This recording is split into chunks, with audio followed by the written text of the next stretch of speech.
my name is Allie Schmidt. This is my dad, Dan. He owns Caitlin's Glass. Thanks, Allie. Things like doors and windows go into making a house. But when it's your home, you expect more, like the great service and selection you'll get from Caitlin's Glass. Vinyl replacement windows from Caitlin's come with a lifetime warranty, including accidental glass breakage replacement. Also ask for custom shower doors and many other products and services. Call 962-1636, locally owned with local employees for nearly 30 years. Caitlin's Glass, the clear choice.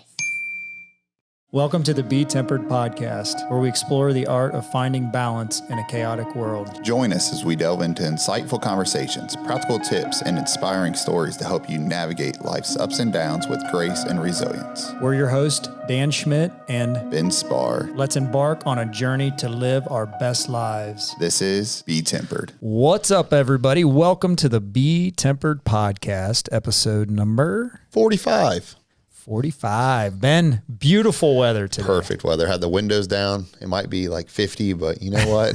To me, it feels like 90. So when it was 7 degrees last week at 0 in the morning, I don't know what the wind chill was. And then you go from, even if it's 40, it feels like a heat wave. Feels tropical. Oh, well, good. Well, we have an amazing lady here with us today. And I'm going to give a little bit of an introduction, which is going to give some of this story away, but that's okay. Life has a way of testing us in ways we never expect. Imagine celebrating your birthday, a day meant for joy and reflection, only to receive a life-altering diagnosis. That's exactly what happened to today's guest, Deb Tintsman, a lifelong educator and dedicated member of Eaton, Ohio, the community. Deb has faced one of life's toughest battles, cancer. Through faith, resilience, and the same strength she once instilled in her students, she's endured challenges that would break many. Today, she's here to share her journey, the lessons she's learned, and the hope she carries forward. Deb Tintsman, welcome to the BeTempered podcast. Thank you. We are glad to have you. I know there's some anxiety, and that is typical for everybody. So deep breath, and I am excited for you to share your story. Thank you. So welcome. But before we dive in for your battle with cancer, we like to start by getting to know you from the very beginning. So can you take us back to your childhood and what life was like growing up, and what were some key experiences that shaped you into the person that you are today? Well, I was born in a little town called Orrville, Ohio, which happens to be the home of Smucker's Jellies. And that is like the big thing in Orrville. And I was a farm kid, grew up loving the farm, had ponies and horses, and played outside 98% of the time of my life. Had great parents, Herb and Mildred Tintsman, and I have two brothers, David and Dean Tintsman, and I also have my sister-in-law, Susan, who's probably my best friend. I want to stop you for 1 second. Sure. What's it like being the sister with two brothers growing up?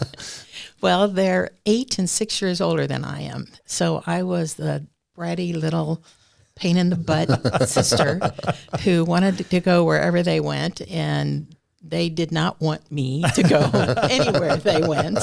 So I pretty much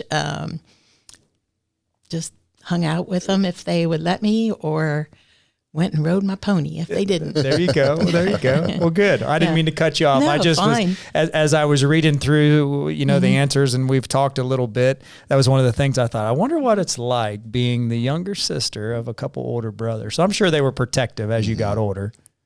Well, surprisingly enough, because there's so much age difference between us, they were pretty much gone by the time I was getting to the point where I'd need protection. Yeah. Okay. And so that was, and we had moved from our hometown here to Eaton. Okay. And so that was a big change. Yeah. And so I pretty much, in a lot of ways, was on my own in terms of brothers and sisters kind of thing. Gotcha. Yeah. Gotcha. So, but it wasn't bad. I mean, yeah, I got through. Yeah. So you moved to Eaton, Ohio. Yep. Talk about that. Yeah, that was a big change. My my mom said I told them if they made me move, it would just kill me. And it didn't. We moved in 1968.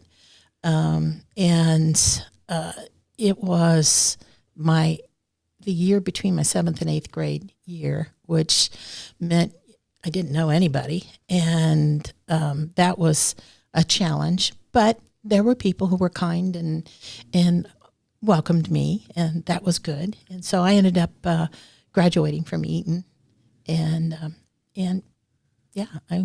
obviously I must have liked it because I came back here and stayed. So yeah, I can imagine at that adolescence of an age, we have kids in middle school. I have a daughter that's in 7th grade right now. Ben's got a son in 6th grade. That's a tough time anyways. As a kid, your body's changing. You got a lot of things going on trying to fit in, and then you make this big move. So I'd imagine that'd have been kind of challenging. It was. I changed a lot. I was a really, really active kid prior. And then when I moved here, where I'd been a country kid, now we lived in the city. And so that was a lot of change, and probably not for the best, but, you go where your family is. And, that's right. Yeah. And mom and dad were great, but it was a challenge. Sure. It was a challenge. It's hard for kids that age to make changes, those kind of changes. Yeah. So you graduate from Eton High School. What's did. next for you? Well, I went to Ashland College then. It's now a university.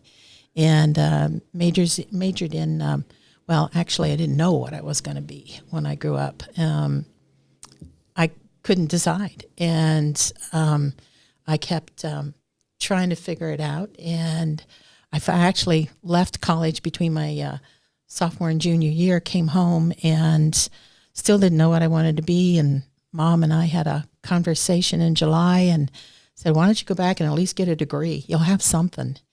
So I did, and finally settled on history because that was something that I was very interested in.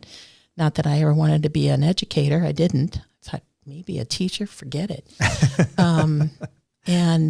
But what I did was I majored in comprehensive social studies, which gave me a very broad education.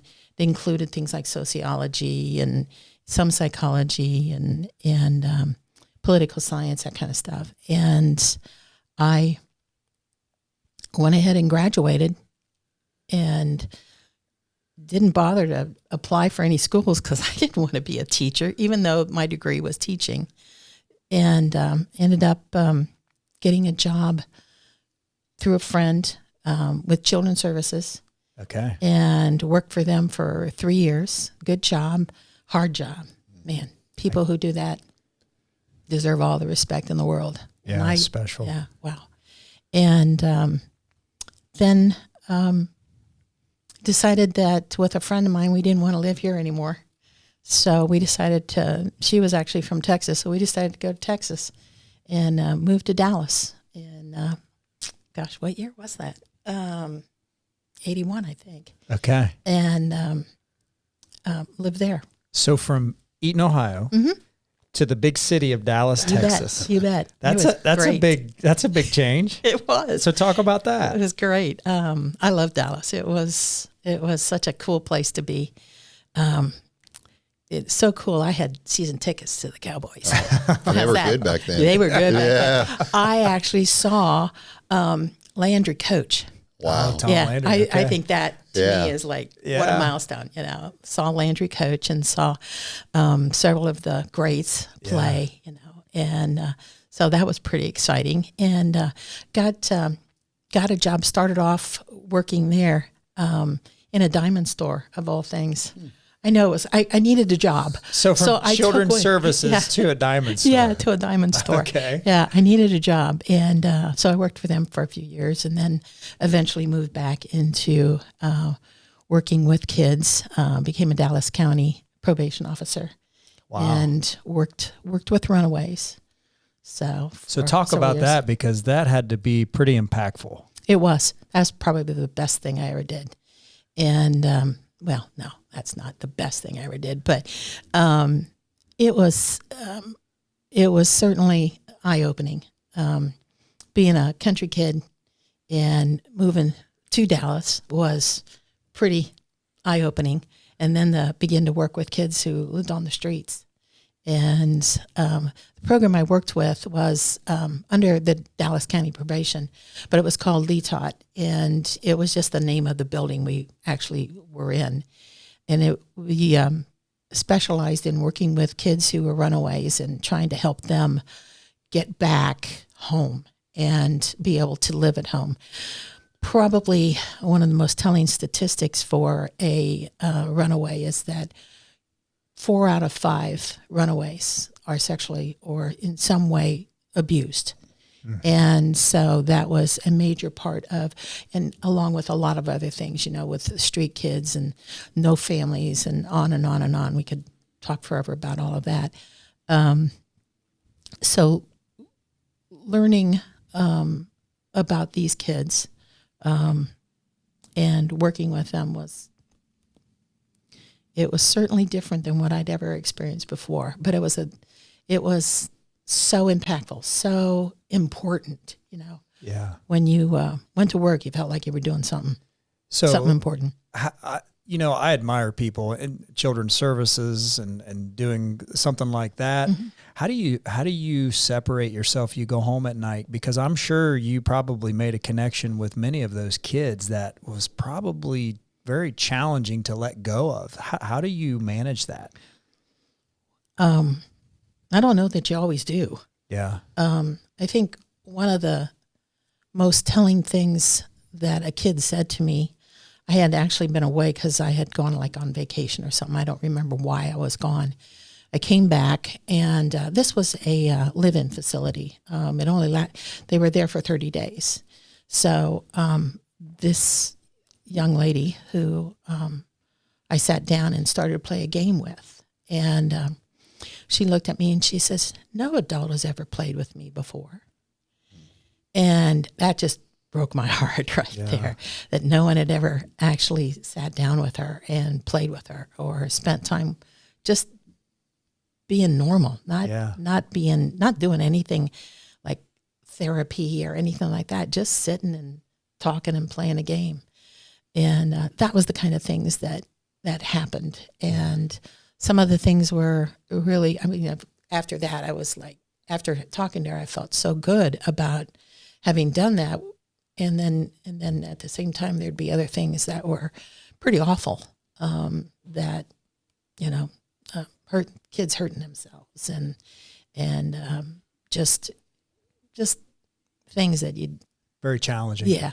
Very challenging things that you, I'm sure, had to try to be a positive influence because of the person that you are, and then follow whatever steps you were supposed to follow to do your job. Yeah, sure. Yeah. So you're in Dallas. How long did you do that? I stayed 13 years. Okay. Yeah. Wow. So, and the weather there was so much better. It was hard to leave because of the weather.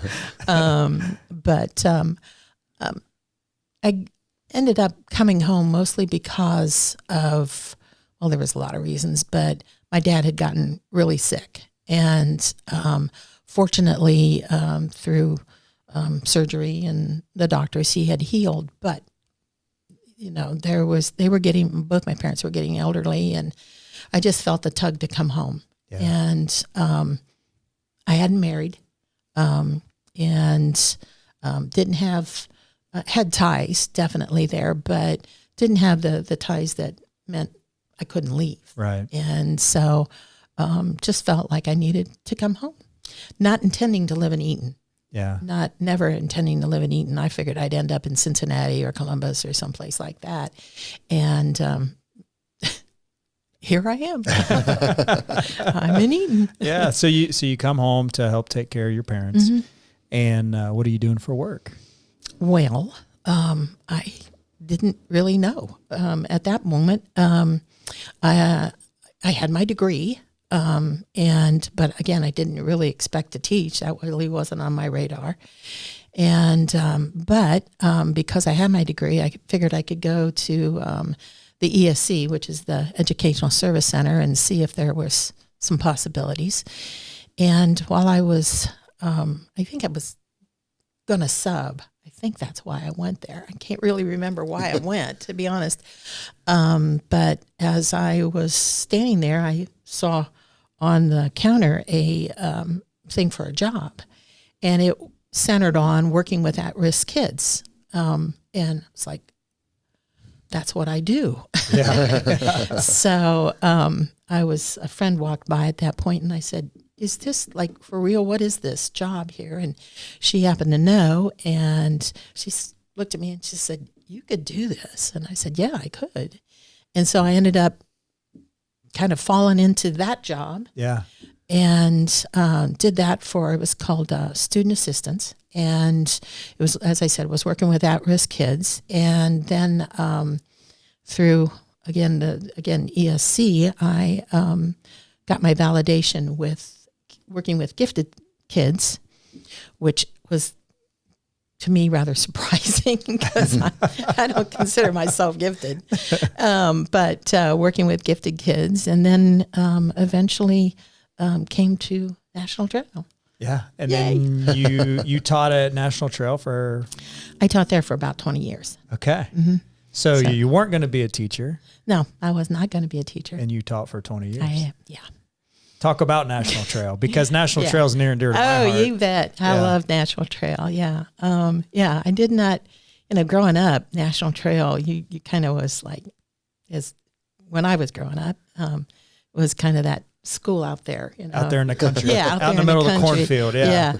And I was like, I'm not even sure I knew exactly where it was, to be honest.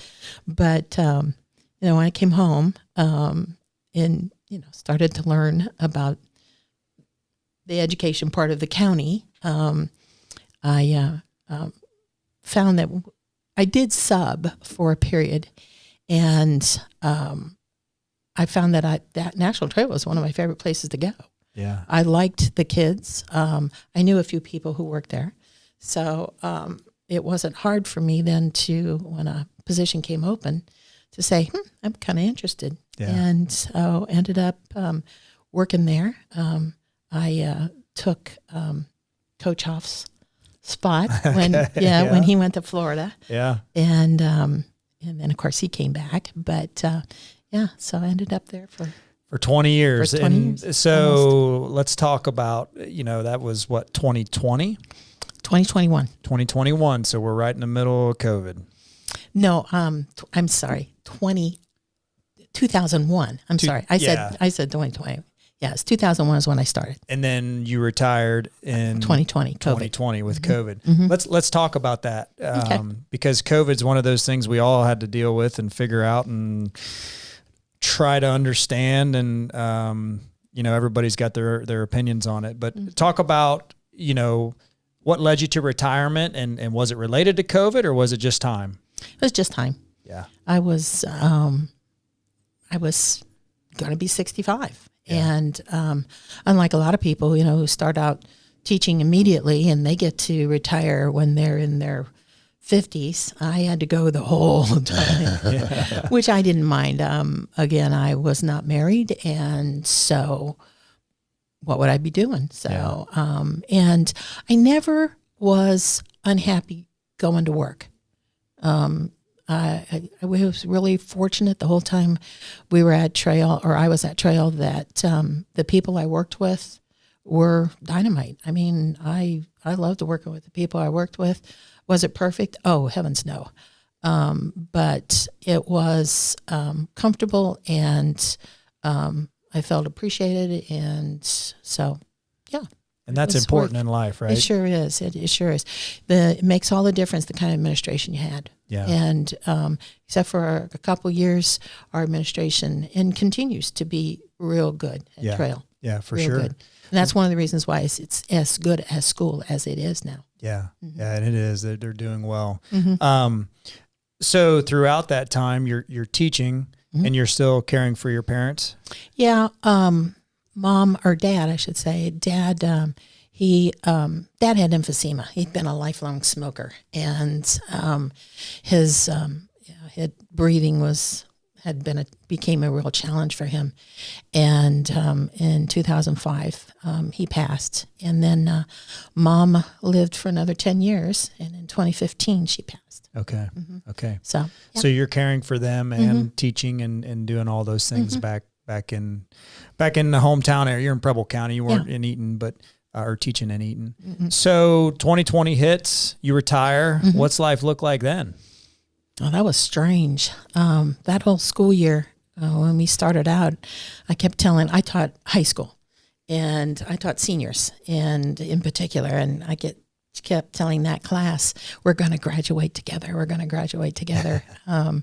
It was such a fun class. I really enjoyed that class. And then all of a sudden in March, we were done. Yeah. And I think along with several of the people I knew, I had COVID before it was COVID. Yeah. I think a lot of people did. I had been sick more in that from January to March, more than I think the whole time I was worked. Yeah. And so I literally came back from being sick for a couple of days to somebody saying, this is our last day. It's like, what? How is that possible? And no, it's not going to be. Yeah, it was. We were done. And there's no prep. No. There's no prep. I knew it was going to be done at the end of the year, but I didn't know I was going to be done in March. Yeah. So we struggled through, the classes struggled through because nobody was really in a real good place to be able to, because we had all these things yet to accomplish and you're not going to get it accomplished. Yeah, you're not prepared because it was completely unexpected. Right. Yeah. And so that was a challenging time. Here you are kind of, riding the wave out with this group of seniors, and then all of a sudden, bang, everything kind of stops and changes, and now you got to change how you teach, right, and what that looks like, and probably knowing we're not coming back to finish out the year. No.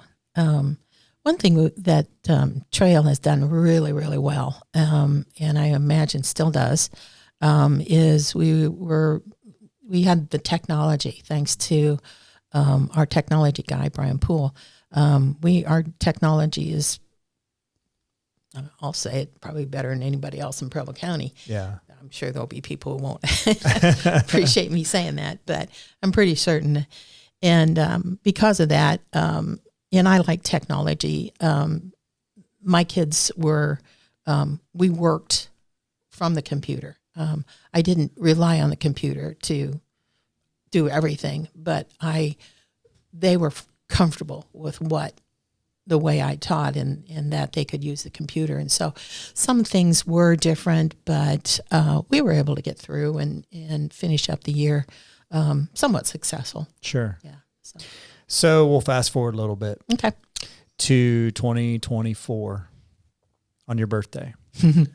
Can you talk about kind of leading up to that point? I know we'd had some conversations and reading, what you'd sent me on answering some of my questions, but you were sick, right? You were feeling sick. Things weren't good for you. Yeah. I've been a pretty healthy person all my life. Don't like to go to the doctor because I'm never sick. So I went on a cruise with a friend of mine and didn't feel terrible, but didn't feel as good as I usually do. And came home, found out that I had a UTI. Okay, big deal. Got over that, but still didn't feel great. And this is getting into May now. And get to Memorial Day and find that or Memorial Weekend anyways, and find that I'm having back pain. And I don't have that kind of problem. Yeah. And of course it was a holiday, so I thought, and it seems like if you call for a doctor's appointment, it takes forever now. So I went to the emergency room and explained what it was and what was going on. And fortunately, they took me serious and did all kinds of tests. And all the tests came back fine. I was good. The only thing that the doctor mentioned was that my lymph nodes were enlarged. And he said that could be any number of things, including cancer. And then he left. And I'm like, oh, okay. Well, it's no big deal. Right. Yeah, it's just, and I'll be in touch with my regular doctor. And so then we started the process of checking everything, and all my tests were coming back normal. Everything was fine, except that they began to feel like maybe my gallbladder was giving me the problem, because I was still having back pain. I was still having, and I was so tired. I have a dog, and I would walk my dog every day, and I could hardly walk my dog. I could get so far, and then I'd have to stop and wait, catch my breath, and then walk back to my house. My poor dog didn't hardly know what was going on. And so that was in June, and they decided it was my gallbladder. So I had my gallbladder taken out in the beginning of July. And that doctor, bless him, did a biopsy. I think when he took the gallbladder out, he knew probably what was going on. Yeah. And they did the biopsy, and then on my birthday, they called and said, "You have cancer." And I can't say I was surprised. I really wasn't. Something was up. I knew that by that time that I was sick. Something was wrong. Something was wrong. I didn't dwell on the thought that it could be cancer. I certainly didn't do that, but there was something wrong, definitely. So how did that hit you when you actually, when it kind of confirmed in your mind what you may have been thinking? How did it hit you? Well, I think the thing that hit me most was I've got to tell my family. And there is cancer in my oldest brother's wife died of cancer. Her family, unfortunately, has cancer pretty prevalent in there. And my niece is a 10-year survivor of breast cancer. And so I think the thing that hit me first was I didn't want to tell my family. I mean, I wanted to tell them because I needed them, but I didn't want to tell them that. I didn't want to say, here we go again for them. And that was probably the thing that hit me first, was having to share that with them. And then after that, it was like, okay, I have lived on my own all my life. I am independent. I have always been independent. I've had to be. Right. So this is just one more thing, and that I have to deal with. But the good news for me was I didn't have to deal with it alone. I had a big God. Mm-hmm. And I knew that. I knew he was big, and he was big enough to handle this. And I did not fear. I never did. I said to my pastor, I said, I don't quite understand it, yet I do. I'm not afraid. And I know this could be a death sentence. I know that. Whether it is or not, I'm his. And there's a verse that I came across after this, not before this, but after it. It says, if I live, I live to the Lord. If I die, I die to the Lord. If I live or die, I'm his. And that's okay. That's the best. That's a win-win. Mm-hmm. That's if I'm healed, it's a win. If I go to Jesus, it's an even bigger win in my mind. That's amazing. Yeah. That's amazing. And this is very fresh, right? I mean, you when you say July, you're talking just July of 8 months ago. 7 months ago. Yeah. So you tell your family. Mm-hmm. What's their reaction? Tears. I mean, we were all crying, let's face it. Yeah. But I felt they were going to be there. I knew they were going to. I didn't have to worry about that. They were going to be there. But at the same time, unless you've gone through something like this, you really don't know what that means, that they're going to be there. And again, it's still hard to put into words. You really don't know until you know, and until you experience it. And I have an amazing family. They all just stepped in. I mean, I couldn't even vacuum my floor. I literally went 3 months without cleaning my house. My mom would have been rolling in her grave. And I couldn't run a vacuum cleaner. I was lucky if I could get up out of bed, and I would never stay in bed, but I'd get up out of bed and I'd make it to my chair and maybe make it to the kitchen to get something to eat. But I had stopped eating. I could hardly eat anything. And then I'd come back to my chair, and then eventually I'd go to bed. And that was about as much energy as I had. There just wasn't any energy at all. And that was the thing that was so, I'm not a super, going all the time kind of person. I never have been that way. But to not be able to do anything was, my car sat for weeks and never moved because I wasn't moving. So it's one thing, the toll on your body, right? Mm-hmm. What you're dealing with, it going through chemo, the treatments. But I think probably the bigger tolls maybe on your mind, right? Yeah. Well, yes. I felt that was actually an area where I was strong. Okay. Because of my God, because of my faith. I didn't have anything in the way of strength, but I could be in the Word. I could pray. I could talk to Him. I really, I often would think about if for someone who didn't have my faith, like the faith I had, or whatever, what would it be like for them? And I couldn't imagine it. It would have been awful, because in the middle of the night when you're alone in that hospital bed, there's nothing except yourself, and if that's all you got, that's sad. Yeah. That is, and I can see how people would be just so, I can't even think of the right word. Overwhelmed. Yeah.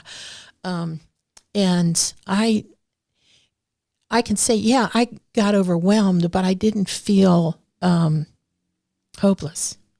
I felt hope the whole time. I never felt hopeless. And again, I didn't know whether I was going to live or die. I didn't. And I had nothing, I know some people say, well, the Lord has given me this or whatever. And He gave me hope, but He did not say, you're going to live. He never said that. But as time went on, I began to understand, I was going to live. I feel like I'm going to live. And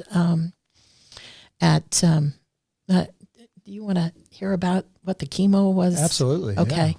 Yeah. And because that was surprising to me.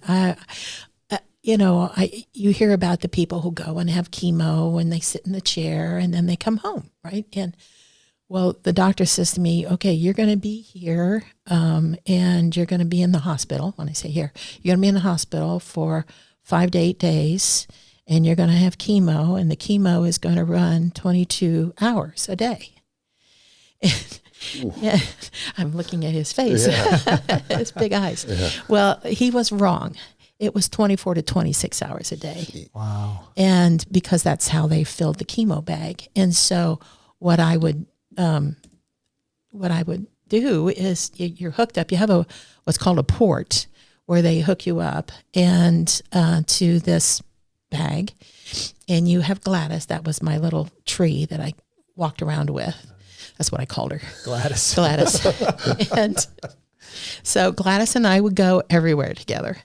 And then they had the bag that was covered in a black plastic because it could not be open to the light. You know, if you know what a infusion bag is, where you get saline, you know, or something like that, you know, that's open to the light and it's no problem. Well, this can't be open to the light. This has to be completely covered in a black bag or a dark bag anyways.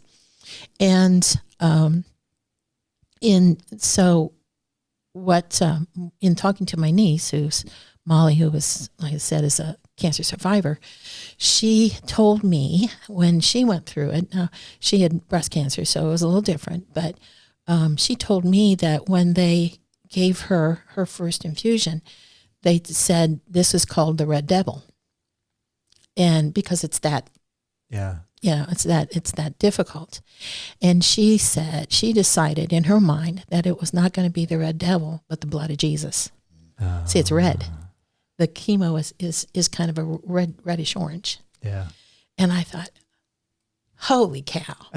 Way to go, Molly. Way to go, Molly. Yeah. Way to go, Molly. And so every time they hooked me up to it, it was like blood of Jesus coming through my veins. Giving you strength. Giving me strength. That's exactly right. I told you that I had my back was hurting so. And the first time they hooked me up, within 10 minutes, that back pain was gone. Really? Yeah. That was strange. That was surprising and strange. Well, because it had been bothering you for months and months, right? Yeah. Give me. Yeah, you're good. Yeah. So you're going through this 24 to 26 hours of treatment. Mm-hmm. And this is This was, when it finally settled down, the first week was 8 days, but they were getting me all kind of set up, you know. And then after that, it was, I was there for 5 days. And then I would go home. And then the very next day you came back and you had one more treatment. So I guess you could say 6 days of treatment. And then I'd be home for 2 weeks. And in that first week, first 5 to 7 days, I just felt awful. And the strange things, got to back up for a second. While I was in treatment, and I was good. I felt good. I mean, yeah, I had to drag Gladys with me everywhere I went, but I was not sick. I never, I take that back. I did once. But you know, most people talk about the nausea and all of that. Well, they did a lot to prevent that. I mean, the care you get now compared to what you used to hear about cancer is like night and day different. It really is. At least for me, it was. And I felt fine. I did not. I could get up. I could walk. Once I started getting strength back, I could do really just about anything I needed to do to just, except I couldn't leave the hospital. I had to be there for the treatment. But then once the treatment was over with, that's when I started to feel crappy. Right. Yeah. And so for the next 5 to 7 days, depending, I would be not sick, but just did not feel good. Kind of nauseous, kind of like a flu feeling maybe. Yeah. I can't say I had a lot of nausea, but again, I had a lot of medication to help me with that. So I avoided most of that. But, you know, I would go and, again, I talked about sitting in my chair. I would sit in the chair with my head in my hands and just sit there for who knows how long. I mean, just because that's as far as I could get. And, you know, of course, I lost my hair, which was pretty funny, actually. I thought that was hilarious. And I don't think it's hilarious. I lost my hair too. I wear a hat. well, Let me ask you one thing. Yeah, sure. Is there significance to the name Gladys? No, not really. You just, except that there's a really, really old joke that I can't tell jokes at all. I don't remember them, but there's one joke that I remember, and it's Gladys. It has to do with a Gladys. Okay. So that's it. That's the only reason. I was just curious because here, you know, you're spending 24, 26 hours with Gladys, right?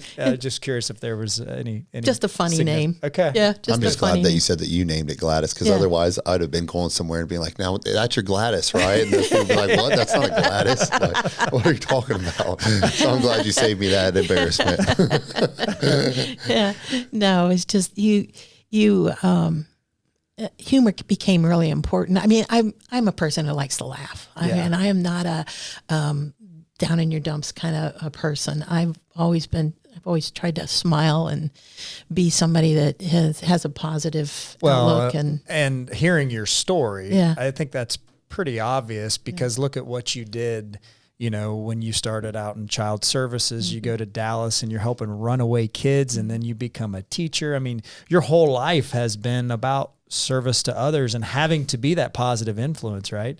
So I would expect nothing less. It's pretty amazing to see. So you get through the chemo treatments. Mm-hmm. What's that like, and what's next for you? What are the doctors telling you? Because this is, when did you finish chemo? I finished the end of November. Okay. So I'm sorry, the beginning of November. Sorry. So we're just talking 3-4 months. Yeah, I'm pretty new to this. Yeah. Let me step back for just a second. Between the third and fourth treatment, I had a PET scan. And to begin with, before I even started with treatment, I had a PET scan. And they showed the picture of that, and I was full of cancer in my lymph nodes in my face area, through all the way down into my torso, all the way into my torso. I was full of cancer. So like they put that in stages, right? Yeah. Well, yes and no. My family actually asked that question, what stage is this? And the doctor said, it's different. We're used to hearing, especially because of breast cancer, the stages. And for what I had was B-cell lymphoma, which is a blood cancer. And this is different. I had aggressive B-cell lymphoma type 2, which, and as he explained it to my family, it would be similar to stage 4 breast cancer, but with B-cell, you have a greater chance of cure. Okay. So, so it's a little, There's hope. Yeah. Right? Oh yeah. Yeah. And he was real honest. He says, there's no guarantee. He said, but there is cure on this. And that's why they were so aggressive from the very beginning, because I was so full of cancer. And so between my third and fourth, I had another PET scan. And PET scan is just very simple. It's just they run it through the machine and out, and so there's no, I'm not being poked or probed or anything. But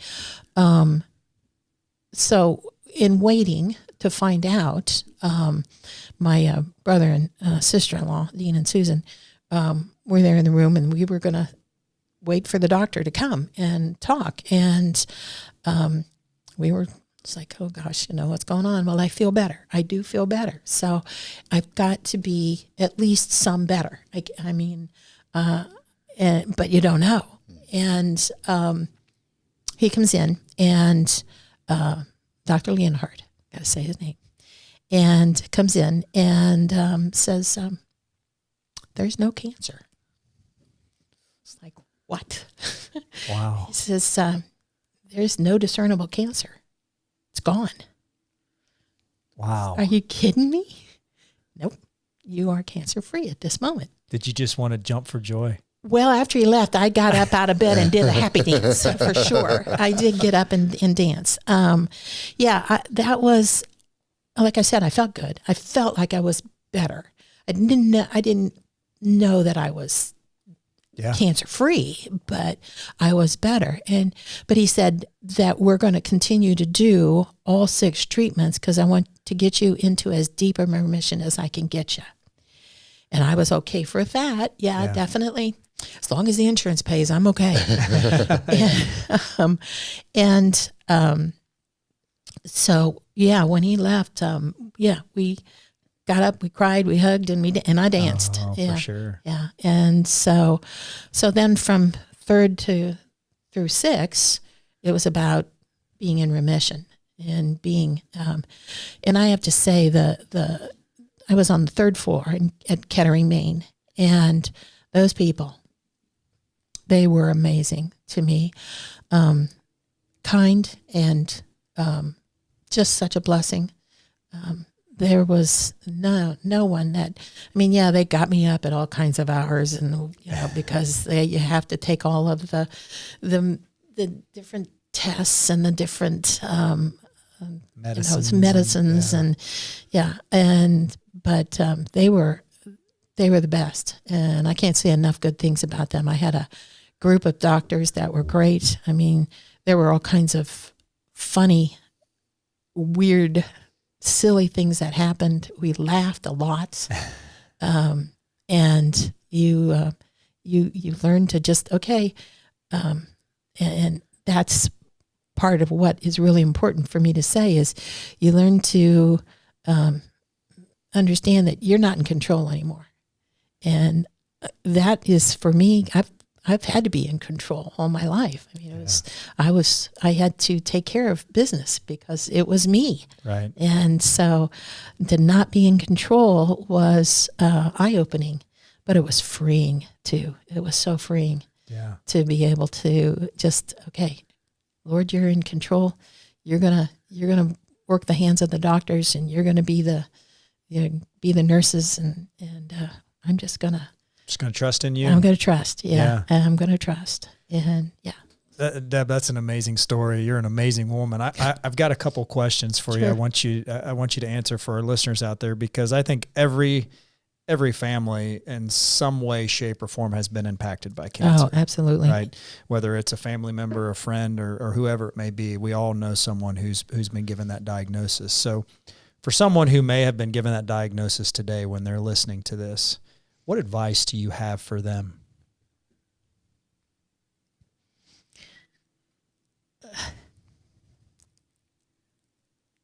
To trust God. It's hard to answer that question.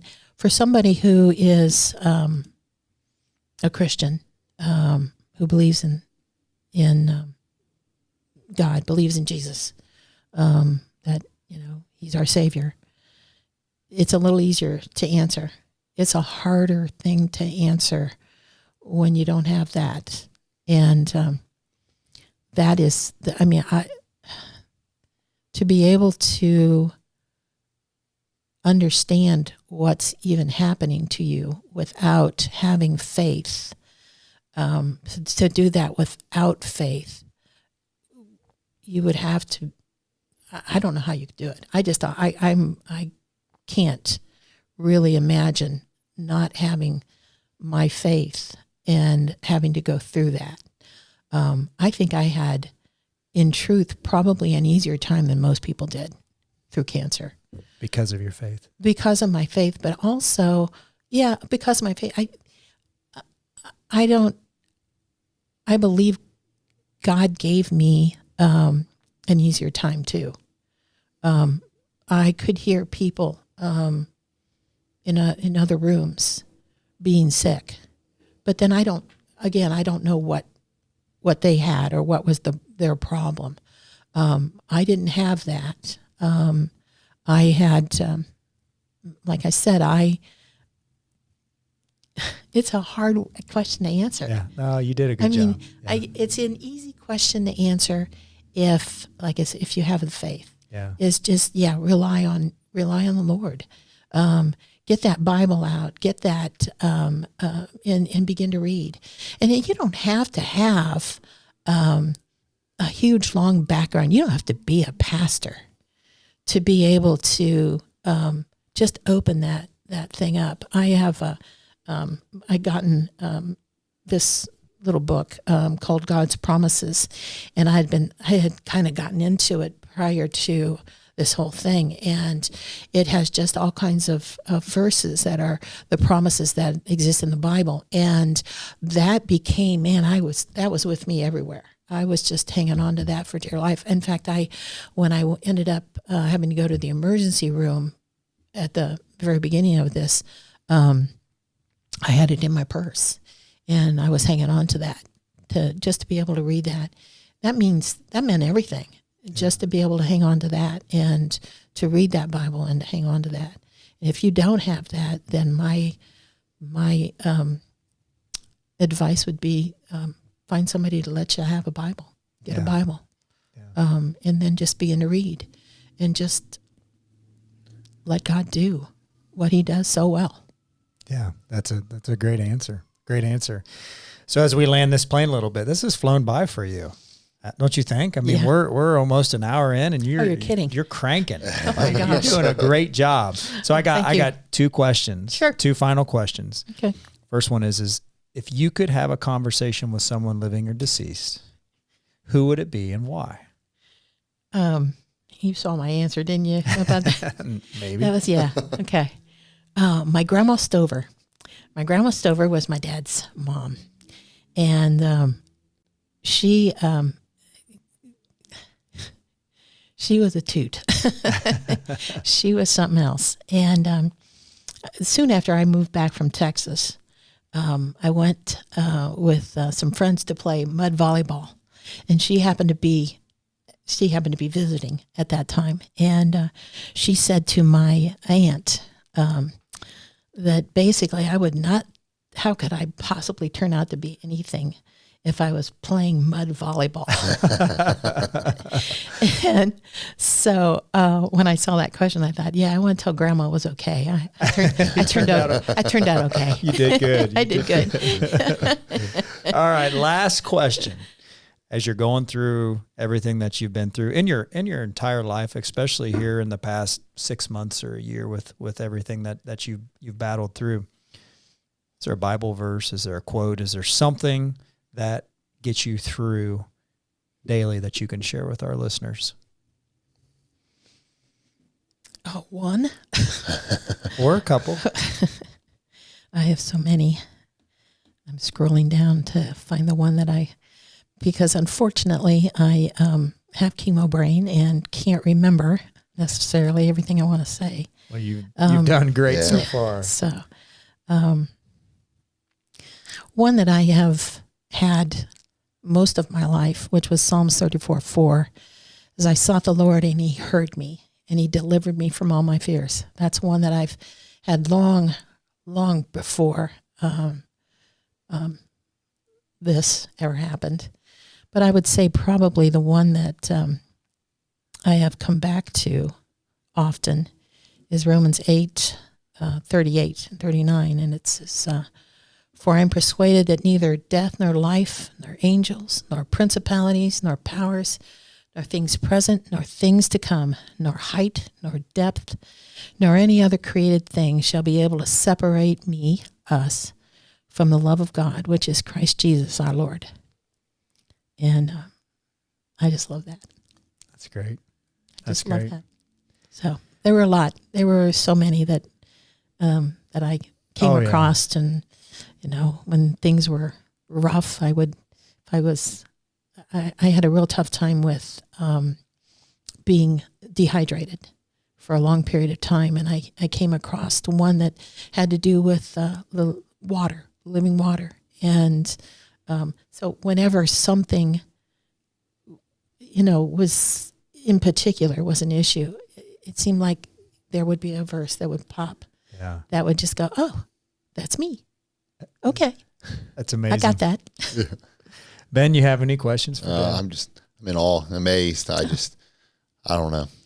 You talk about you didn't have any fears, and that was the Bible verse you just said you live by, right? Mm-hmm. What was it? Psalm 34? Is that what it was? It was it was Romans 8:38. Romans 8. And then what was the one before that? 34:4. 34:4. That was Psalms, yes. Yeah. And say that one more time. Okay. Sorry. No, it's all right. I just, I have to read it. I sought the Lord and he heard me. That's the part. He heard me. Right. And he delivered me from all my fears. Right. And right before you talked about when you battled with cancer, what did you say? It was weird. I didn't have any fears. I didn't have any fear at all. If I live, great. I lived to the Lord. And if I die, I died of the Lord. I die of the Lord. And that's all of our goals, right? Is to die and go up there, and he looks at you and says, well done. I just thought, when you said that at the beginning, then you go through your story and you just talk about and then at the end you encapsulate it perfectly with the verse you live by. And I don't know. I get chills thinking about it, honestly. Yeah, I do too. It's amazing. And I mean, we've all been in those situations too of people of Christ that, I remember the first time someone prayed with Jude, my son, when he was in the NICU, and you hear people say you pray all the time. And I feel like people that aren't Christians that hear you pray, they're probably thinking like, hey, just please be with Deb. And that's it. Yeah. Right. And then you hear somebody really pray like, hey, the doctors that are going to work on her. Be with it, give them knowledge to deal with what she's dealing with, give them the hands. When somebody really prays for you and you hear it, and you have people like that, it adds a whole nother layer of confidence and just knowing how loved you really feel. Yeah. That was the thing that I think humbled me more than anything else was to and we talked a little bit about my family, but also the people who came around me from my church, and not just my church, but they were obviously those who were closest to me.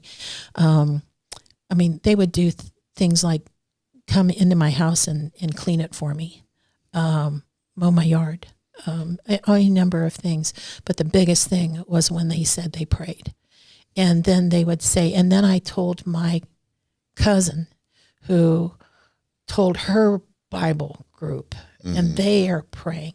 They're in South Carolina. And then you would hear somebody else would say, when I was driving by your house, I prayed. It's amazing. Yeah. That just chokes me. Right. With all kinds of feelings and emotions and what a gift that, these are people that I knew, but I can't say were big buds necessarily, but they cared enough, and it makes you feel, which is part of the reason why I'm here, because doing this is not on my bucket list. Right. Okay. But if it was, you can mark it off. Yeah. Which is, God healed me for a reason, and when I was going through this, especially when I knew I was cancer-free, it's like, then what's next, Lord? What do you want from me now? Because I know you can't have done this without expecting. Right. And so what is next? And certainly this wasn't what I thought of, but, I had thought about maybe some other things. And, but that's what was when I talk to you. It's like, I don't want this necessarily about me, but I want it about, what he did and to his glory. And what's amazing is that almost everyone that comes and sits at this table and tells their story says the exact same thing. Is I don't want it to be about me. And what I tell you, it's your story, right? It is about you, but ultimately it's about the listener who hears the story. Right, who finds hope and inspiration in whatever difficulties they might be facing, because to see, your life's journey, again, a servant leader, everything you've done has been service to others, not about you, right? You come on here and you tell your story so that others can hear it and find hope and inspiration. And I don't know if you saw the shirt that I'm wearing. I was looking at it. Yeah. So this was the motto of BeTempered when we started. And I had the shirt, I pulled it out this morning. I'm like, this is what I'm going to wear when we interview Deb. And it's a Bible verse, Isaiah 43 verse 2. It says, when you pass through the waters, I will be with you. Mm-hmm. And when you pass through the rivers, they will not sweep over you. When you walk through the fire, you will not be burned. The flames will not set you ablaze.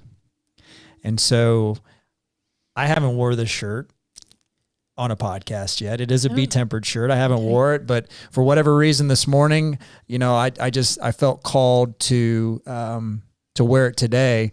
And I wasn't even going to read the Bible verse, but as the more and more you were talking, it was like, you know what, this is why I wore the shirt. So, Deb, your story is a true testament to the power of resilience, faith, and an unbreakable spirit. Through the toughest challenges, you've shown that strength isn't about never falling. It's about getting back up and moving forward with grace and courage.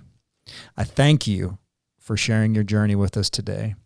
Your unwavering hope and determination inspire us all to live with purpose, to embrace every moment and to never give up.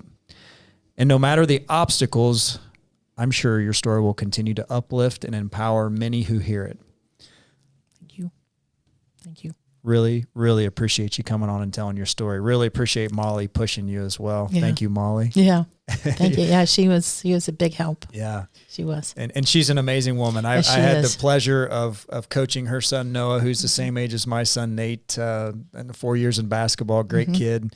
It's hard to believe that they're 15-year-old freshmen in high school and all that crazy stuff. But truly grateful for you. Thank you. And grateful for your journey and excited to see where you go next. Yeah, me too. I really am. I think God has got, I've already, in just this short time, done things that I never you didn't expect. No, not even close. Well, everybody, if you're not inspired by this story, you didn't listen. Be sure to share Deb's story. It's amazing. Someone out there, again, is battling cancer or have been given that diagnosis. And this is a true testament to how to get through it with faith. With faith. There you go. I didn't do it on my own. You didn't. No. You didn't. No. Everybody, go out and be tempered. Hi, my name is Allie Schmidt. This is my dad, Dan. He owns Catron's Glass. Thanks, Allie. Things like doors and windows go into making a house. But when it's your home, you expect more, like the great service and selection you'll get from Catron's Glass. Vinyl replacement windows from Catron's come with a lifetime warranty, including accidental glass breakage replacement. Also ask for custom shower doors and many other products and services. Call 962-1636, locally owned with local employees for nearly 30 years. Catron's Glass, the clear choice.